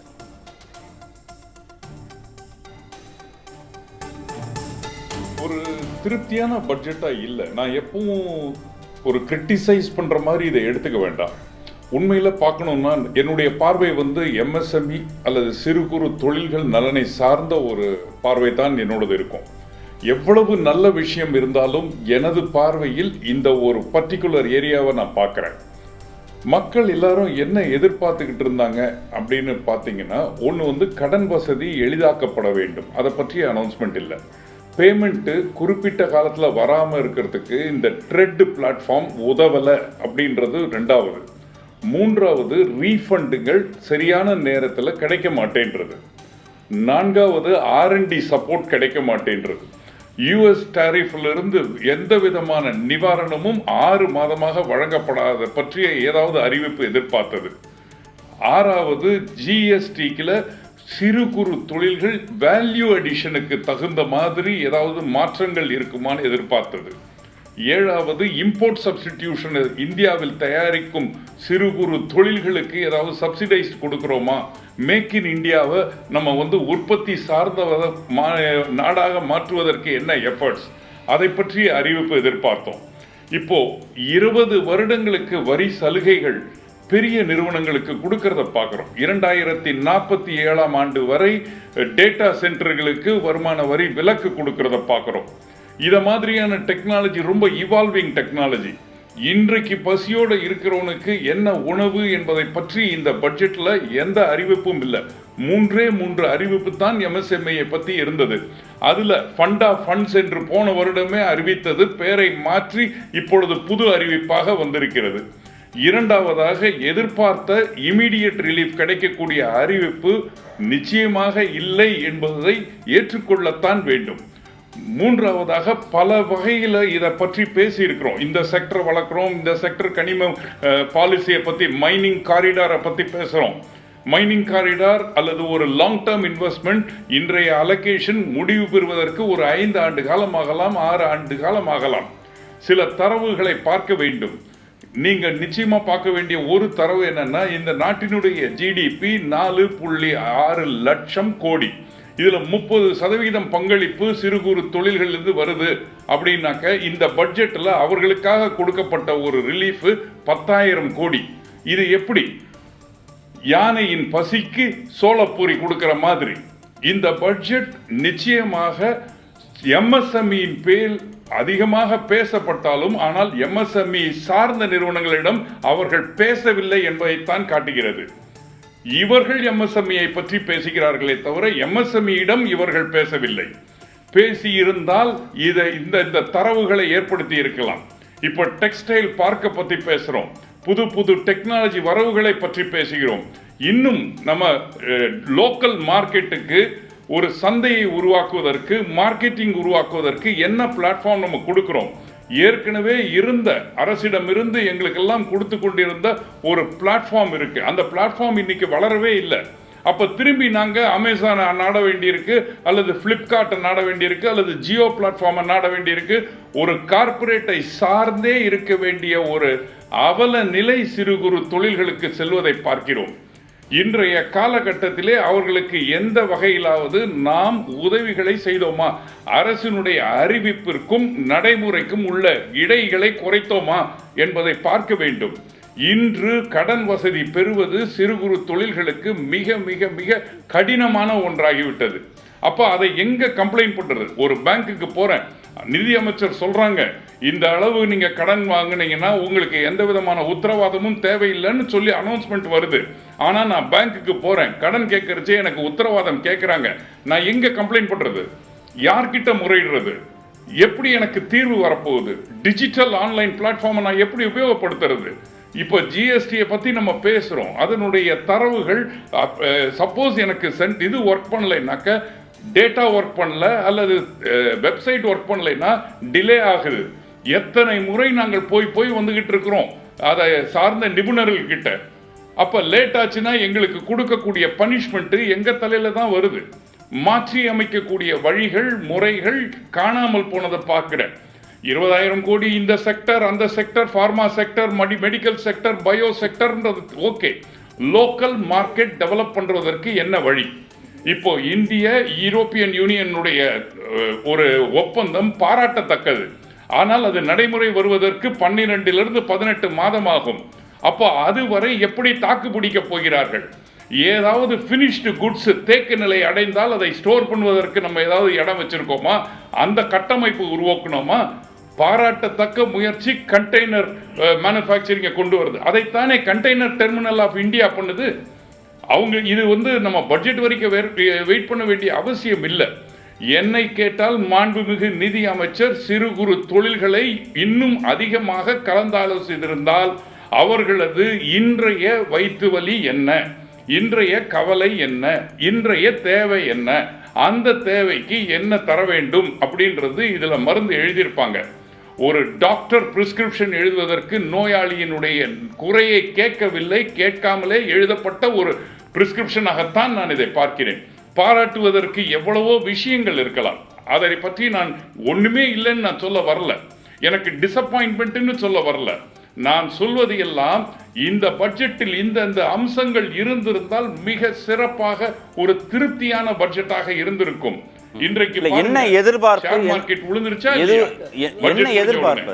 என்ன எதிர்பார்ப்பு பூர்த்தி செய்யப்படலைன்னு சொல்றீங்க? மூன்று வகைதான் எதிர்பார்த்தது பட்ஜெட். போன ஆண்டு MSME துறைக்காக 22,000 கோடி ஒதுக்கப்பட்டது.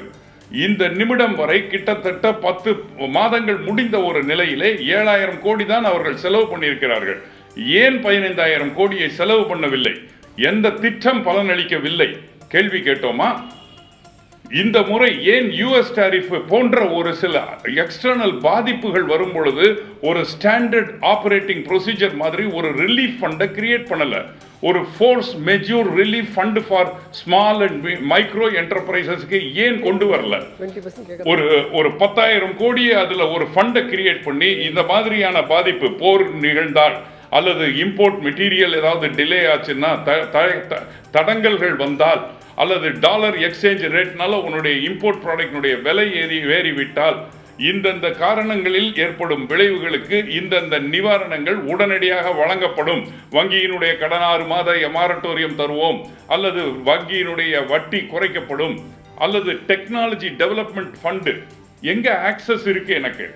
நான் இப்போ புதுசா இப்போ நம்ம 4 செக்டர் பத்தி பேசியிருக்காங்க மாண்புமிகு நிதி அமைச்சர். அந்த செக்டர்ல நான் இங்க இருக்கிற ஒரு தொழில் முனைவராக மாற வேண்டும் என்றால், எனது ப்ரொடக்ஷனை மாற்றி அமைக்க வேண்டும் என்றால், யார்கிட்ட நான் போய் ஃபண்டு கேட்கறது? ஒரு R&Dல நான் ஈடுபட வேண்டும் என்றால் யார்கிட்ட நான் போய் ஃபண்டு வாங்குறது? ஏற்கனவே இருக்கக்கூடிய ஒரு தொழில் நசிந்து விட்டது என்றால் மாற்றி அமைப்பதற்கு எங்க போய் நான் கேட்கறது? இதெல்லாம் தானே கேள்விகள். இதைத்தானே நம்ம பார்க்க வேண்டி இருக்கிறது. அப்ப நம்ம ஏன் மறுபடியும் நம்ம த்ரெட் பிளாட்ஃபார்மை பத்தியே பேசுறோம்? த்ரெட் பிளாட்ஃபார்ம் முழுமையடையாத ஒரு திட்டம். இது 2 வருடங்களுக்கு முன்னாடி வந்த இன்டர்ன்ஷிப் ப்ரோக்ராம் முழுமையடையாத ஒரு திட்டம். 5 ஆண்டுகளிலே 1 கோடி பேருக்கு இன்டர்ன்ஷிப் கொடுப்போம் என்ற திட்டம் 2 ஆண்டுகள் முடிந்த நிலையிலே வெறும் 33,000 பேருக்கு ஏற்படுத்தப்பட்ட திட்டம். சிறு குறு தொழில்கள் நன்றாக இருந்தால் தானே வேலை வாய்ப்புகள் கிடைக்கும். வேலை வாய்ப்புகள் இருந்தால் தானே நல்ல ஊதியம் கிடைக்கும். கம்ப்ளையன்ஸ் காஸ்ட் ஜாஸ்தி ஆயிருச்சா இல்லையா? அப்ப அந்த கம்ப்ளையன்ஸ் காஸ்டை ஏற்றுக்கொள்ள முடியாத சில தொழில் முனைவோர்களுக்கு என்ன மாற்று வழி யோசிக்க வேண்டாமா? இந்த பட்ஜெட்டை 2 வகையாக பிரித்துக் கொள்ளலாம். Immediate relief, long term benefits. Immediate ரிலீஃப்ன்றது இதுதானே. லாங் டர்ம் பெனிஃபிட் அப்படின்றது இப்போ துறை சார்ந்த சில சப்சிடைஸ் ஸ்கீம் கொடுக்கறது, துறை சார்ந்த சில இன்கமிங் ஃபெசிலிட்டிஸை கொடுக்கறது, இன்ஃப்ராஸ்ட்ரக்சரை கொடுக்கறது, இதை மாதிரி கொண்டு வருது. இப்போ டெக்ஸ்டைலை பற்றி பேசும் பொழுது 3 விதமான டெக்ஸ்டைலை பற்றி அம்மையார் பேசினாங்க. Technical textile, medical textile, different improved டெக்ஸ்டைல்ஸை பற்றி பேசினாங்க. பட் அந்த டெக்ஸ்டைலுக்கு நாம் மாற வேண்டும் என்றால், இப்பொழுது தொழில் பண்ணி கொண்டிருப்பவன் நன்றாக செய்ய முடியாத ஒரு சூழ்நிலையில் தவித்துக் கொண்டிருக்கிறவனுக்கு கழுத்தில் இருக்கிற கத்தியை எடுத்தால் தானே நான் நகர முடியும். அந்த கழுத்தில் இருக்கிற கத்தி என்ன? US டாரிஃபினால் முடங்கி போன எனது தொழில், கடனை கட்ட முடியாத ஒரு சூழ்நிலை, EMI-யை திருப்ப முடியாத ஒரு சூழ்நிலை, பொருளை அனுப்பித்து விட்டு பணம் வராத ஒரு சூழ்நிலை, வந்த பணம் இன்னும் தேக்க நிலையில் இருப்பது ஒரு சூழ்நிலை, இடமே இல்லாமல் அனைத்து இடங்களிலும் ஃபினிஷ்டு ப்ராடக்ட் இருப்பது ஒரு சூழ்நிலை. இந்த சூழ்நிலையிலிருந்து ஒரு விலக்கு மாற்றங்களை கொண்டு வந்தால் தானே நான் புது சிந்தனையுடன் ஈடுபட முடியும். இந்த மன அழுத்தத்தில் இருப்பவர்களின் குரலற்றவர்களின் குரல் தான் நானே தவிர அவரை குறை சொல்ல வேண்டும் என்று கூறுவதல்ல. இதுதான் என்னுடைய கருத்து கார்த்திகை. ஓகே, யாரும் குறையாம எடுத்துக்க மாட்டாங்க. அந்த துறையிலிருந்து வரக்கூடிய எதிர்பார்ப்புகள், ஆதங்கம் அப்படின்னா எடுத்துப்பாங்க, ஆலோசனைகளாக கூட தான் எடுத்துப்பாங்க. மனோகரன் சார், ரயில்வே துறை சார்ந்த சில அறிவிப்புகளும் வந்திருக்கு, எப்படி பார்க்குறீங்க பட்ஜெட் குறித்து? ரயில்வே துறையினுடைய அறிவிப்புகள் வெளிப்படையாக பார்த்தா கவர்ச்சியாக இருக்கு. இன்னொரு பக்கத்தில் ரயில்வேயினுடைய தேவையை ஈடு செய்யக்கூடிய சில விஷயங்களும் இடம்பெற்றிருக்கிறது. அதிவேக ரயில்கள் என்பது மணிக்கு 250 கிலோமீட்டர்களுக்கு மேலே செல்லக்கூடிய ரயில்கள் தான் அதிவேக ரயில்கள்ங்கிறது. அது புல்லட் ட்ரெயின் கேட்டகரி. இது இந்தியாவுடைய பெருநகரங்களை எல்லாம் புல்லட் ரயில்களால் இணைப்பது என்பது ஒரு நல்ல விஷயம்தான். ஆனால் அது உடனடி தேவை அல்ல. ஒவ்வொரு புல்லட் ட்ரெயின் ப்ராஜெக்ட்டுக்கும் 1 லட்சம் கோடி கடன் வாங்குற மாதிரி இருக்கும். இந்த திட்டங்களை எல்லாம் நிறைவேற்ற போனால் இந்தியன் ரயில்வே வந்து எதற்கு முக்கியத்துவம் உடனடியாக கொடுக்க வேண்டுமோ அதற்கு கொடுக்கப்படாமல் ஒரு கவர்ச்சிகரமான விஷயமாக அது இப்போதைக்கு பார்க்க வேண்டும். அது தொலைநோக்கில் அதை செய்யலாம். அந்த புல்லட் ரயில் திட்டங்கள்லாம் ஹை டென்சிட்டி நெட்வொர்க்கு ரயில்வேல இருக்குது. 10,970 கிலோமீட்டர் மொத்த ரயில்வே கிலோமீட்டரில் 16% ஹை டென்சிட்டி நெட்வொர்க்கு. இதில் தான் 41% ரயில் போக்குவரத்தே இருக்குது. அந்த ட்ராக்குகள் கிட்டத்தட்ட 10,970 கிலோமீட்டர் ட்ராக்குகளை 4 வழி பாதைகளாக மாற்றணும். அப்படி மாற்றினா தான் அதிக ரயில்கள் இயக்க முடியும். அதிக ரயில்கள் என்பது மக்களுடைய தேவை, மக்களுடைய எதிர்பார்ப்பு. அது சாத்தியப்படுத்த முடியாமல் இருக்கு. அதிவேக ரயில்கள்ங்கிறது மக்கள் எதிர்பார்ப்பு இல்லை, அது இல்லை. அதிக ரயில்கள் தான் மக்களுடைய எதிர்பார்ப்பு. அதிக ரயில், ஏன்னா எல்லா இடங்களிலுமே ரயில் உபயோகிப்பாளர் சங்கங்கள் தொடர்ந்து குரல் கொடுக்குறாங்க, எங்களுக்கு ரயில்கள் வேண்டும், ரயில்கள் வேண்டும்னு. நீங்கள் தமிழ்நாட்டில் எங்கே திரும்பினாலும் ரயில்கள் வேண்டுங்கிற கோரிக்கைகள் தான் இருக்கும். நிறைய ரயில்கள் எதிர்பார்க்குறாங்க. ரயில் வந்து கன்ஜஸ்டட் ட்ராக்கை முதல்ல அவங்க சரி பண்ணணும், அதுக்கு முக்கியத்துவம் கொடுக்கணும். இந்த ஹை டென்சிட்டி நெட்வொர்க்குக்கு இவங்க வந்து அம்ரித் சதுர்புஜம்னு ஒரு திட்டத்தை கொண்டு வந்தாங்க. அந்த திட்டத்துக்கு இந்த எக்ஸிக்யூட் பண்ணுவதற்கு எந்த நடவடிக்கைகளுமே எடுக்கலை. அது ஒரு முக்கியமாக பேசஞ்சர் செக்டர் பிரிவில் வந்து நம்ம அதை பார்த்தே ஆகணும். அதுதான் உடனடியாக தீர்க்கப்பட வேண்டிய விஷயமும் கூட. அதே மாதிரி ப்ரொடெக்ஷன், கோச்சஸ் ப்ரொடெக்ஷனும் அதிகப்படுத்தணும். அதுவும் வந்து தேவைகள். ரயில் பெட்டிகளுடைய கோச் ப்ரொடெக்ஷனை பற்றியும் அவங்க எதுவும் சொல்லலை. இன்னொரு விஷயம், சரக்கு போக்குவரத்து ஈஸ்டர்ன் ஃப்ரைட் காரிடார்ஸ் வந்து ஒர்க்கு முடிஞ்சு கமிஷன் பண்ணிட்டாங்க. வெஸ்டர்ன் ஃப்ரைட் காரிடாரில் கொஞ்சம் தான் இருக்குது. இப்போ இவங்க அனௌன்ஸ் பண்ணியிருக்குது ஈஸ்ட் வெஸ்ட் ஃப்ரைட் காரிடார் என்பது மும்பையிலிருந்து ஹவுராவிலிருந்து மும்பை வரைக்கும், அதாவது மும்பை வரைக்குமான ஈஸ்ட் வெஸ்ட் ஃப்ரைட் காரிடார் தான் 1673 கிலோமீட்டர்களுக்கான ஃப்ரைட் காரிடார். இது வந்து தான்பூரிலிருந்து வெஸ்ட் பெங்கால் வந்து பால்கார், மும்பையில் உள்ள பால்கார் வரைக்கும் இணைக்கக்கூடிய ஈஸ்ட் வெஸ்ட் ஃப்ரைட் காரிடார் தான் இப்போ அவங்க இந்த பட்ஜெட்டில் அறிவிச்சிருக்கிறாங்க. இந்த ஃப்ரைட் காரிடார் என்பது கோல் செக்டாருடைய டெவலப்மெண்ட்டுக்கு வழிவகுக்கும். ஆனால் ஏற்கனவே வந்து சென்னையிலிருந்து டெல்லிக்கு ஒரு ஃப்ரைட் காரிடார் வந்து ஒரு 4 ஆண்டுகளுக்கு முன்பு அறிவித்தாங்க. அது பற்றி எந்த விதமான அறிவிப்புகளும் இல்லை. அந்த ஃப்ரைட் காரிடார் வந்து இது வரைக்கும் சாங்ஷனும் பண்ணலை. சென்னை டு டெல்லி இது மாதிரி செப்பரேட் ஃப்ரைட் காரிடார்கள் என்பது அவசியமான ஒன்று. இதற்கு என்ன காரணம் அப்படின்னா, இந்தியாவில் வந்து சரக்கு ரயிலுடைய சராசரி வேகம் என்பது 23.6 கிலோமீட்டர் ஸ்பீடு தான், 23.6 தான். இதையே வந்து ஒரு சரக்கு ரயிலுடைய ஆவரேஜ் ஸ்பீடு 30 கிலோமீட்டர் பர் ஹவராக கொண்டு வந்தால் நாள் ஒன்றுக்கு 8,600,000 டன் உட்சாபிக்கு நமக்கு கிடைக்கும். இது வந்து இப்போ எவ்வளோ கிடைக்குது? இப்போ வந்து 1617 மில்லியன் டன் நம்ம பண்ணியிருக்கிறோம் லாஸ்ட் ஃபினான்ஷியல் இயர். அதற்கு முதல் ஃபினான்ஷியலில் 1591 மில்லியன் டன் பண்ணோம். நமக்கு ஒரு ஜம்ப் வந்து ஒரு 26 மில்லியன் டன் தான் கிடைச்சிச்சு இந்த ஒரு ஃபினான்ஷியல் இயரில். இதில் நமக்கு 7,000 கோடி வருவாய் கொண்டுச்சு. அதில் வந்து நமக்கு மெயினாகவே கோல் தான். கோலில் 822 மில்லியன் டன் கோல் தான் நம்ம ஏற்றிட்டு இருக்கோம். அடுத்தது 1100. இந்த கோல் வந்து இப்போ ஆண்டுக்கு ஒரு 5% கோல் தேவை அதிகரிச்சுட்டே வருது. அதை பேஸ் பண்ணி தான் இவங்க இந்த தடவை கூட 822 டன்னை 25-26 நிதியாண்டில் 1,200 டன் எக்ஸ்பெக்ட் பண்ணாங்க. பட் அது அவ்வளவு வராது. அது மாதிரி எக்ஸ்பெக்ட் பண்ணுறது பிரயோஜனம் இல்லை. வேகத்தை வந்து 30 கிலோமீட்டர், சராசரி வேகத்தை கூட்டணும். என்ன காரணம்? அதுக்கு காரணம் சராசரி வேகம் கூட்டணும்னா ட்ரெயினோட ஸ்பீடை கூட்டுவதல்ல. அது ட்ரெயின்கள் பல இடங்களில் நின்று போகுது. ஆவரேஜ் ஸ்பீடு என்பது ட்ரெயினுடைய வேகத்தை பொறுத்தது. 60 கிலோமீட்டர் போகும்.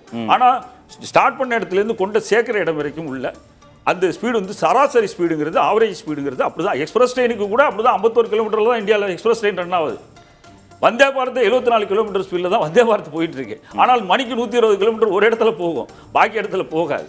அதனால் இந்த ஆவரேஜ் அதிக நிறுத்தங்கள் இல்லாமல் அதிக நிறுத்தங்கள், அதுக்கு வந்து நீங்கள் அதுக்கு traffic congested route congestion, high density network ஏரியாவை நீங்கள் வந்து சரி பண்ணணும். அதை பண்ணால் மட்டும்தான் உங்களுக்கு வந்து ஃப்ரீக்வெண்ட்டாக ட்ரெயின்ஸை ரன் பண்ண முடியும். அதுக்கு நீங்கள் அடிஷ்னல் ட்ராக்ஸ் தேவைப்படுது. அது 3rd லைன் 4th லைன் படிப்படியாக இம்ப்ரூவ் பண்ணணும். அதுவும் தங்கர் நாற்கர பாதைகளில் கூட இவங்க இன்னும் 4 லைன்கள் கொண்டுட்டு வரல. நான் சொல்கிற ஹை டென்சிட்டி நெட்வொர்க்கை தவிர ஹைலி யூட்டிலைஸ்டு நெட்வொர்க் வேறு இருக்குது. அந்த நெட்வொர்க்லேயும் நீங்கள் கான்சன்ட்ரேட் பண்ணணும். அதனால் மொத்தம் 11 ரூட்டு தான் ஹை டென்சிட்டி நெட்வொர்க் என்பது. மொத்தம் 11 ரூட்டு தான் ஆல் ஓவர் இந்தியாவில். அந்த 11 ரூட்டுக்கும் இவங்க கான்சன்ட்ரேட் பண்ணியிருந்தாங்கன்னா அதுக்கான ஒரு திட்டமிடல் இதில் இல்லை. அதை தான் இவங்க ஃபஸ்ட்டு செஞ்சுருக்கணும். அதுக்கப்புறம் கோச் ப்ரொடக்ஷன் போகணும். இது வந்து ஹை ஸ்பீடு ரயில் என்பது புல்லட் ரயில்கள் என்பதெல்லாம் இப்போ ஒரு ப்ராஜெக்ட் அது. அப்போ ஏன் இந்த புல்லட் ரயில் அறிவிக்கிறாங்கன்னா இருக்கிற புல்லட் ட்ரெயின் ப்ராஜெக்ட் வந்து 50% ஒர்க்கு கம்ப்ளீட் ஆகிடுச்சு. 70,000 கோடி இது வரைக்கும் செலவு பண்ணிட்டாங்க. 1,00,000 கோடியில் பாக்கி கொஞ்சம் தான் இருக்குது. ஆக இன்னும் ஒரு 2 இயர்ஸில் முடிஞ்சிடும். அதுவும் மகாராஷ்டிராவில் ஒரு டனல் ஒர்க்கு தான் மேஜர் செட்பேக் அவங்களுக்கு. அதை கிராஸ் பண்ணிட்டாங்கன்னா புல்லட் ட்ரெயின் திட்டம் எக்ஸிக்யூட் பண்ணிவிடுவாங்க 2 இயர்ஸில். பிஃபோர் எலெக்ஷன், நெக்ஸ்ட் எலெக்ஷன் முன்னாடி அது நடந்துடும். ஆனால் புல்லட் ட்ரெயின் திட்டத்தை வந்து ஒரு அடுத்தடுத்த ஊர்களுக்கு புல்லட் ட்ரெயின் என்பது ஒரு கவர்ச்சியாக இருக்கிறது. இன்னொன்று எஜுகேட்டட் யூத்ஸ் மத்தியில் அதற்கு ஒரு ஈர்ப்பு இருக்கிறது இந்த மாதிரியான திட்டங்கள். அதனால அந்த திட்டங்களுக்கு முன்னுரிமை கொடுக்குறாங்க. வந்தே பாரத் அதிவேக ரயில் ஒரு பிம்பத்தை கட்டமைக்குது. ரயில்வேயினுடைய ஒரு பிம்பம், அழகான ரயில்கள், புல்லட் ரயில்கள் இந்தியாவில்.